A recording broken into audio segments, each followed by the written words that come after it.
Boxing day 2004।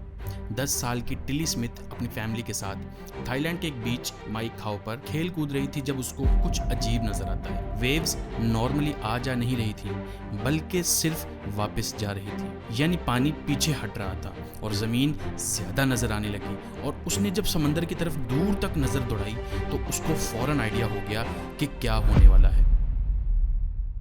बीच पर उस वक्त जितने भी लोग थे वो बहुत ही खतरनाक सिचुएशन में थे। अब टिल्ली थी तो सिर्फ 10 साल की छोटी सी बच्ची, लेकिन उसने अपनी जियोग्राफी की क्लास में सुनामी की निशानियां पढ़ रखी थी। वो फौरन अपने पेरेंट्स को कहने लगी कि उनको यहाँ से जाना चाहिए, लेकिन एक 10 साल की बच्ची की बातों पर भला कौन ध्यान देता है। उसके फादर ने उसकी बातों पर यकीन नहीं किया, लेकिन टिल्ली की गट फीलिंग ने उस दिन कई 100 लोगों की जान बचाई। उस दिन आने वाला सुनामी दुनिया का सबसे जानलेवा सुनामी था और एक एस्टिमेट के मुताबिक तकरीबन 2,30,000 लोग इस सुनामी का निशाना बने। टिल्ली अपनी जगह पर ही खड़ी रही और देखती रही जैसे जैसे पानी पीछे रिस्क रहा था। उसकी ज्योग्राफी की क्लास, जिसमें उसका टीचर एंड्रयू केर्नी ने पूरी क्लास को सिर्फ 2 हफ्ते पहले ही एक पुरानी वीडियो दिखाई थी कि कैसे एक सुनामी ने 1946 में हवाई में तबाही मचाई। अब थाईलैंड में बीच पर खड़े हुए जब उसको साइंस दिख रहे थे, उसको यकीन हो चुका था इस बात का, और यहाँ पर झाग भी वैसे ही बन रही थी बियर वाली। टिल्ली फौरन अपनी माँ की तरफ लौटी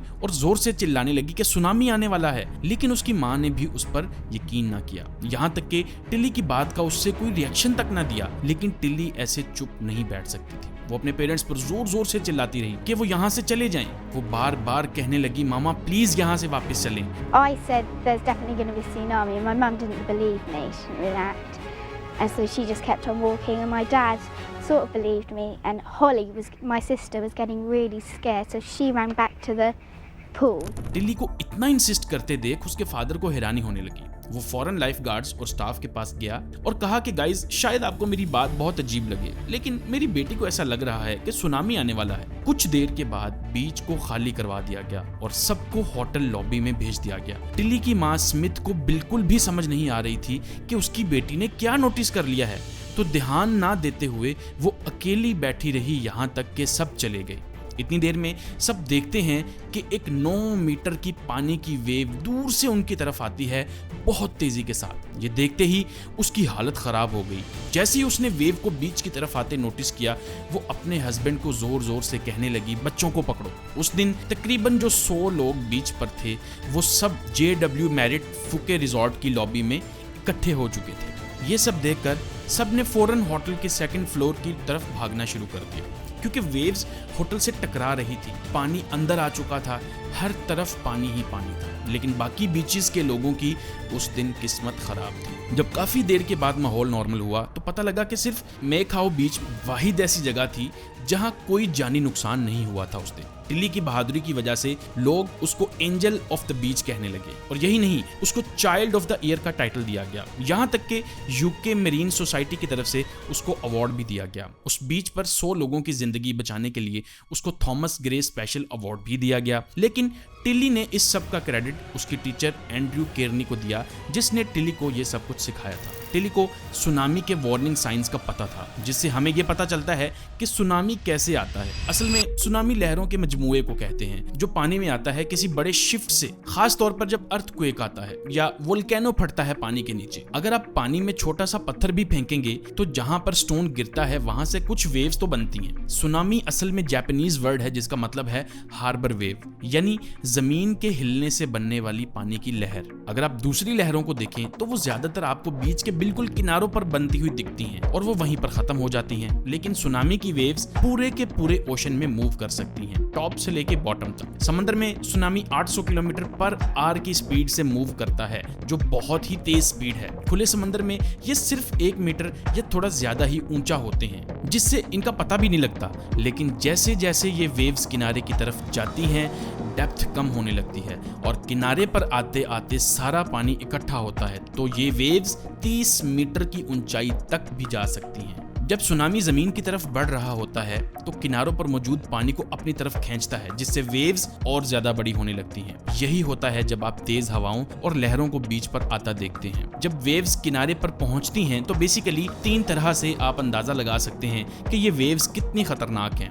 इम्पैक्ट, इरोजन एंड इनंडेशन। अगर इम्पैक्ट की बात करें, इससे आपको वेव्स के स्केल का पता चलता है। एक नॉर्मल पानी के टब में तकरीबन 150 लीटर तक पानी होता है, जो तकरीबन 150 किलो वजन बनता है। 1 क्यूबिक मीटर में पानी का वजन 1000 किलो तक होता है, जो एक लैम्बोर्गिनी जैसी स्मार्ट कार से भी ज्यादा होता है। तो यूं कह लें कि एक सुनामी में 50 किलोमीटर पर आवर की स्पीड से उड़ती हुई ऐसी हजारों कार्स आपकी तरफ आ रही होती हैं। जिस भी चीज से ये टकराएंगी उसको तोड़ देंगी। इसके बावजूद अगर कोई बिल्डिंग अपनी जगह खड़ी रहे तो फिर बात होती है इरोडिंग पावर ऑफ वाटर की। दरिया की मिसाल ले लें, पानी जमीन में जज़ब होता रहता है। सुनामी भी इसी तरह ब्रिजेस को गिरा सकता है क्योंकि स्ट्रक्चर की फाउंडेशन कच्ची हो जाती है। फिर आती है इनअंडेशन, जिसका मतलब है पानी कितना दूर तक जमीन में जाता है। जितना ज्यादा पानी होगा वो अपने साथ घरों को उखाड़ के साथ ले जाएगा, साथ में गाड़ियां और इसी तरह बड़ी बड़ी चीजें जो हमें नजर आती हैं। जब इस तरह का कुछ पानी में इकट्ठा हो और ये सब कुछ किसी बिल्डिंग से टकराएगा तो बहुत नुकसान होगा। यही नहीं, जब सुनामी खत्म होता है तो पानी वापस जाना शुरू करता है, जिससे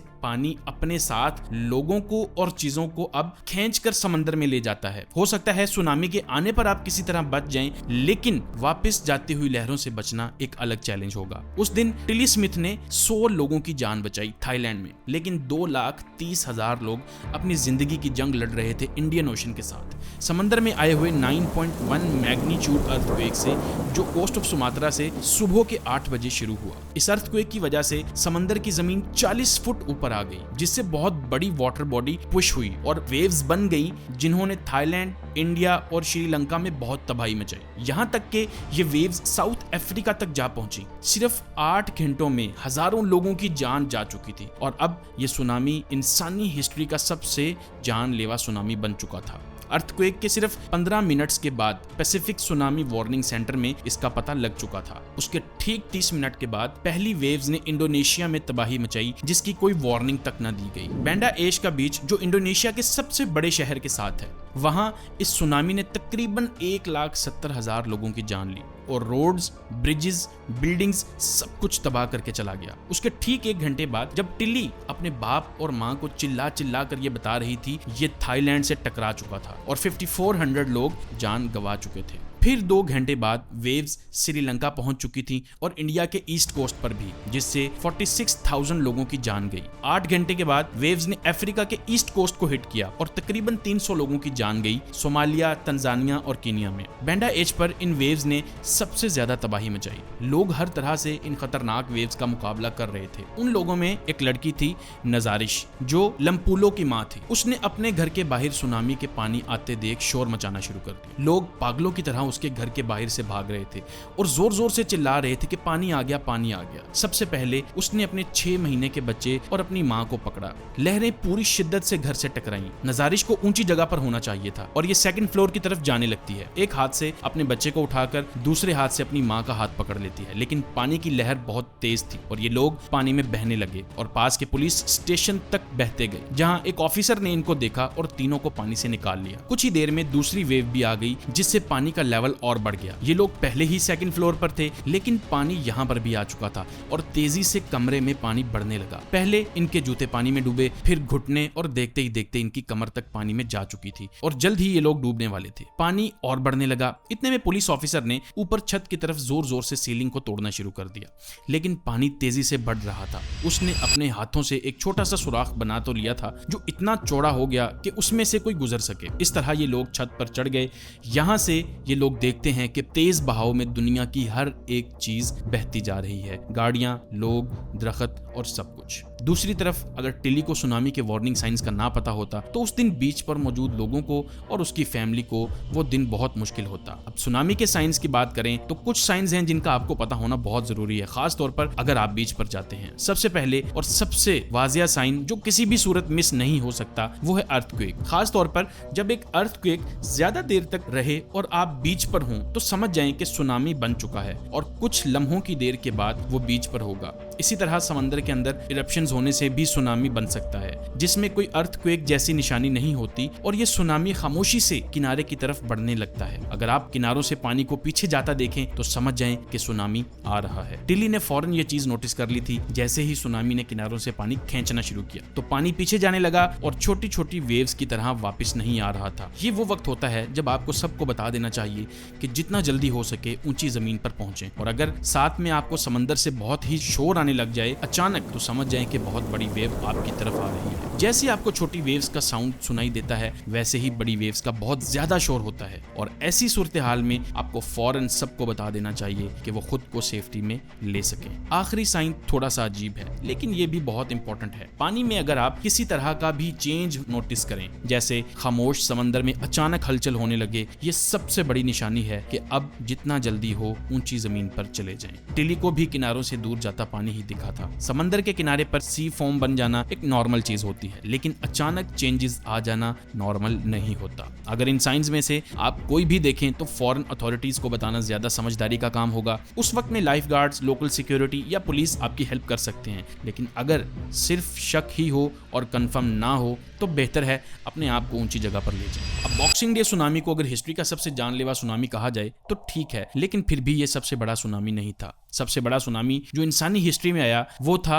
लिटुया बे सुनामी। 9 जुलाई की शाम 1958 को अलास्का के एरिया फेयर वेदर फॉल्ट में एक बहुत ही बेरहम लैंडस्लाइडिंग होती है, जब 30 मिलियन क्यूबिक मीटर पत्थर टूटकर पानी में गिरता है। पत्थरों का एक एवलांच 900 मीटर नीचे आकर गिरता है गिलबर्ट इनलेट में, जिससे एक बहुत ही बड़ा सुनामी क्रिएट होता है पूरी बे पर। इतनी ज्यादा मिकदार में पत्थर पानी में गिरने से इतनी बड़ी वेव बनती है जिससे इनलेट की तकरीबन सारी जमीन और पूरी बे पानी में डूब जाती है और बे की ओपनिंग पर मौजूद लचौस स्पिट तक डूब जाता है। वेव की ऊंचाई 525 मीटर यानी आधा किलोमीटर बताई जाती है, यानी एम्पायर स्टेट की बिल्डिंग जो कि सिर्फ 443 मीटर लंबी है उससे भी ऊंची। नीचे जमीन पर हावर्ड और उसका 7 साला बेटा अपनी एक छोटी सी बोट में साउथ शोर में रह रहे थे। हावर्ड इतने जबरदस्त अर्थक्वेक से फौरन जाग गया, फौरन बोट के डेक पर गया और देखा कि क्या हुआ है। सिर्फ कुछ मिनट्स के बाद बहुत बुरा क्रैश सुनाई देता है। हावर्ड के मुताबिक ये एक बहुत बड़े धमाके जैसा था, जिसके फौरन बाद पानी की एक ऊंची दीवार उसको अपनी तरफ आती दिखाई दी, लेकिन उसके पास इतना वक्त ही नहीं बचा था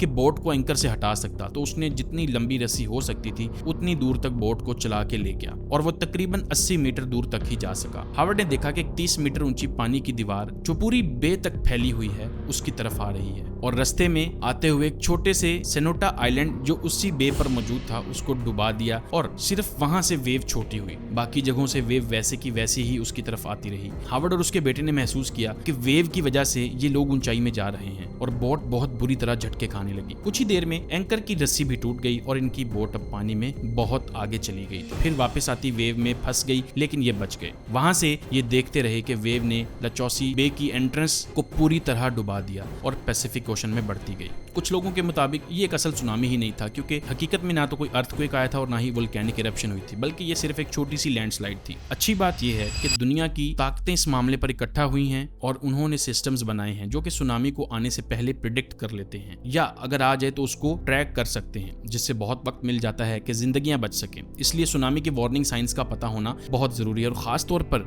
जितना हो सके ऊंची जमीन की तरफ जाना चाहिए, इससे पहले कि आप तब सोचें जब वेव्स आपके सामने आ खड़ी हों। उम्मीद है कभी किसी को ऐसा दिन ना देखना पड़े। जो सबसे ज्यादा मैटर करता है वो ये है कि एक नेचुरल फिनोमेना कितना खतरनाक हो सकता है और उससे निपटने के लिए हम कितना तैयार हैं। 1958 में लिटुया बे दुनिया की सबसे बड़ी वेव भी हो सकती थी, लेकिन उसके पास लोग बहुत कम थे, तो इतनी जानलेवा नहीं हुई जितनी 2004 के बॉक्सिंग डे सुनामी वाली हुई, जिसमें लोगों को जान बचाने का मौका भी न मिला, जबकि बैंडा एज को बहुत कुछ सहना पड़ा। इसी के साथ इस वीडियो को खत्म करता हूँ। उम्मीद है ये वीडियो आपको अच्छी लगी होगी। ऐसे ही मजीद वीडियोस के लिए सब्सक्राइब कर लीजिए। मिलते हैं अगली वीडियो में। अल्लाह हाफिज।